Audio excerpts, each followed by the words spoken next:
Here are 15 things poor people do that the rich don't. Number 1. Poor people watch a lot of TV. Let me put it this way. If you have the time to watch reality TV, you're probably poor. It's always amazing how much time poor people waste on meaningless television. It's one of those distractions that grabs you and doesn't let go. If you know which celebrity is dating who, and if you're watching TV shows every week as the episodes come on, if you have a favorite news channel, you're probably watching too much television. Hence why your life is the way it is. Let us explain. Celebrity gossip and buzz offers no value to your life. It only serves the celebrities. Rich people aim to be on TV instead of watching it. You might say, I'm watching The Big Bang Theory, which is a really funny show, and it helps me disconnect. That's exactly the issue. You disconnect from your problems instead of dealing with them and getting them out of the way.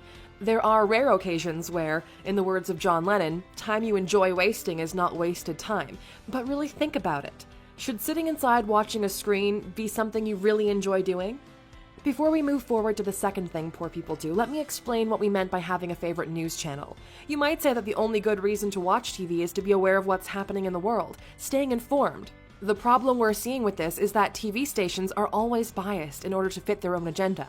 Instead, use the power of the internet to get a quick glimpse of what the world is like today and move on to do your own thing. Number 2. Poor people eat fast food. Health is really important, and many poor people have no interest in knowing what's in their food, what an actual healthy meal should look like, or barely know anything about nutrition. Poor people are blasting their brains with large quantities of sugar and fats with no nutritional value. They are actively ruining their bodies, and as an effect, they cannot perform at 100% of their potential. If you're not healthy, all aspects of your life are directly affected. You'll suffer physically, mentally, professionally, and even romantically. Number 3. Poor people buy clothes or products that are on sale. Let me put it this way. The only thing you should buy on sale are stocks. While poor people are looking to conserve or stretch the little that they have, the rich are focused on increasing their incomes. Just think about it. The clothes that end up being on sale are the ones that people who could afford to pay the full price didn't want. By buying clothes on sale, you're just making sure that you're looking exactly like someone who can't afford to pay the full price. Number 4. Poor people wake up later than rich people do in their early years. Poor people are often lazier than the rich in the early days. We know that some of you will be bothered a lot by the previous statement, but statistically, it's the truth. Someone who used their youth to grow themselves is a lot less likely to remain poor later on in life. Instead, if you wake up late, don't educate yourself, waste time on meaningless activities, at one point you'll find yourself so far behind what the world needs from you that you'll end up miserable. The paradox is that people who do not focus on growth in the early days end up working a lot harder with little success rate later in life just to stay afloat. We've done an entire series on inspiring people on our channel, and almost all of them, Bill Gates, Elon Musk, Warren Buffett, and more, wake up early. Number 5. Poor people are really into sports. The truth is, unless you're a professional athlete or an owner of one of the teams, there's really no reason for you to watch sports. It's the same with television. It's escapism from your current reality. Think of it like this. You're putting yourself in a position where you as an individual have no impact on the outcome of the game. Zero impact. This behavior then sticks with you, and you end up being a spectator in life instead of being a player or an owner. And that's when you start criticizing other people when you yourself haven't done anything better. Number 6. Poor people don't shower as often as rich people do. Initially, we thought this was just a made-up fact, but it turns out to be true. And amazingly, it explains a lot when you really think about it. Most of the jobs today are in the service industries, where human contact is a must in order to have a successful exchange of value. People who don't have good personal hygiene will, in time, be less successful than their counterparts. People tend to trust them less. People want to spend less time in their presence, and all of this has ramifications in their personal life. If people don't like you and don't want to be around you, what kind of partners will you attract? Exactly. It might seem ridiculous, but the first step to success should be an early morning shower. Number 7. Poor people blame others for their misfortunes. How many people do you know that have some sort of excuse or blame other factors for not being successful yet? There are some things that are out of our control, but 99% of your life is on you. Remember that you are in charge of your life. You are in charge of your relationships. You are in charge of your health. You want these to change? Do something about it. Life is not what happens to us. It's how we react to what happens to us. When something bad happens, the poor choose to victimize themselves, while the rich look into it, study it. They seek to find out what happened, why it happened, and how they can protect from it in the future. While one assumes the position of vulnerable victim, the other uses it as a growing point. Number 8. Poor people have no money saved. One of the differences between poor people and the rich is that the former don't get ready for what's next. Having money put aside allows for growth.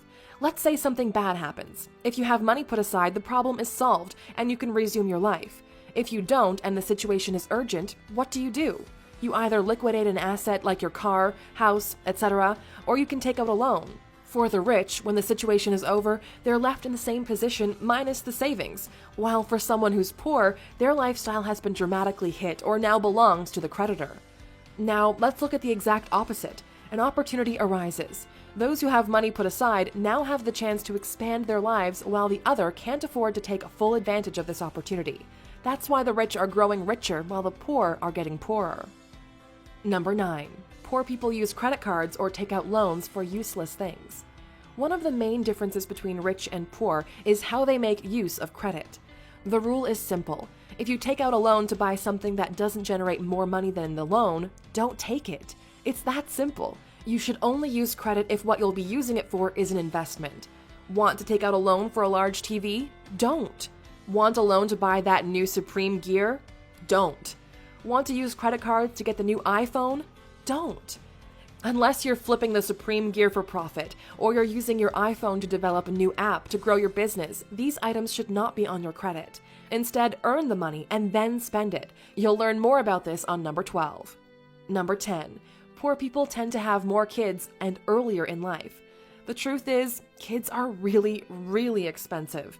We all know how fun it is to make them, or at least practice making them. But people get stuck up to this point. They don't think it's true. Just to give you a sense of perspective, if you're living in one of the more developed countries, raising a child will cost you approximately $250,000. Because of a lack of education, bad environment, and other factors, poor people have, on average, more children and at a younger age than their rich counterparts. While the rich wait a couple of years until their standards of living improve in order to assure the right environment and prime conditions for their child to flourish, the poor just go ahead with it. Once the baby comes, the struggling begins, just so they can stay afloat, and progress beyond barely surviving is almost impossible to achieve. Number 11. Poor people do not do regular checks with their doctors. We've touched on the importance of health in the past, but this is an especially important point. Poor people do not get themselves checked regularly. Let's say by mere chance you end up having a difficult disease, let's say cancer. If you do regular checkups, you'll discover it in early stages, making the treatment possible at a lower cost. If, on the other hand, you neglect to do so, you might discover it only when it's too late. It will cost both you and your entire family a fortune, and no matter how much money you have, you might still lose your life. Number 12. Poor people spend money before they get it. One of the biggest dangers in life is spending money before you have it. The second you start borrowing money or acquiring expenses before you're able to pay them, your life starts to spiral down. If you don't have money for something that you're willing to part with without affecting your life, then you can't afford it. Go back to work and then get it. Number 13. Poor people surround themselves with other poor people. You are the sum of the 5 people you hang out with most. If you're surrounded by 4 poor people, guess who's the 5th? One of the ways people make sure they stay poor is by affiliating themselves or hanging out with other poor people that reinforce their poor beliefs. You need people around you that will inspire you and push you further, that are doing incredible things themselves, whose success will only motivate you to exceed your current reality. If you're hanging out with the same people you did when you were young, you might want to double check. Don't be afraid to step away from a crowd and move on to something better. If you don't, your potential will probably be crushed by those who want to feel better about their miserable lives by making sure you suffer the same fate. Number 14. Poor people never follow through on their ideas or potential. You're not able to control who your parents are, where you were born, or the way society treats you. The only thing you can control is the amount of hours you put into your dream. Every single person alive only has 24 hours per day, and yet some do a lot more than others. If you dedicate yourself to learning and implementing more about what you're passionate about, it's only a matter of time until you reach success. You've heard that 9 out of 10 businesses fail in their first 3 years. Well, do you know how many businesses fail because they never got started? The answer is all of them. If you have an idea, work on it. Put it out, get feedback, improve it, launch again and again and again. Number 15. Poor people believe that others should help them reach the top. The world doesn't owe you anything. Nobody does. Believe it or not, you're in this by yourself. You are in charge of what happens in your life. The thing is, everyone believes when they're young that they're going to be successful, but then reality happens. This world we're living in rewards only the best of the best, those that never quit, those that keep learning, keep adapting, and understand that nobody will solve their problems for them. Face them head on, and along the way, you might meet people who feel the same way and might share parts of the journey with you. Otherwise, you'll just be a part of that majority that's meant to fail. We know this video was pretty long, but we believe that maybe this video will help you in your journey. If you know someone who's guilty of any of these 15 things, please do them a favor and show them this video. Here's your bonus fact. Poor people are a lot more religious than rich people. Can you imagine the chaos if we started the video with this one? The fact is that, statistically speaking, successful people rely on their own forces for their well-being, while the poor hope that a mythical force will somehow reward them for being a good person. Even though presidents or CEOs might mention God in their speeches, they're not really religious. One great example is Facebook's CEO Mark Zuckerberg, who's been for the biggest part of his life an atheist, but since he might consider a position in politics in the near future, decided to change his stance. Please write, "I will be rich" in the comments section. Make your desires public so we can keep you accountable for them. Make sure to like and subscribe so you never miss another video.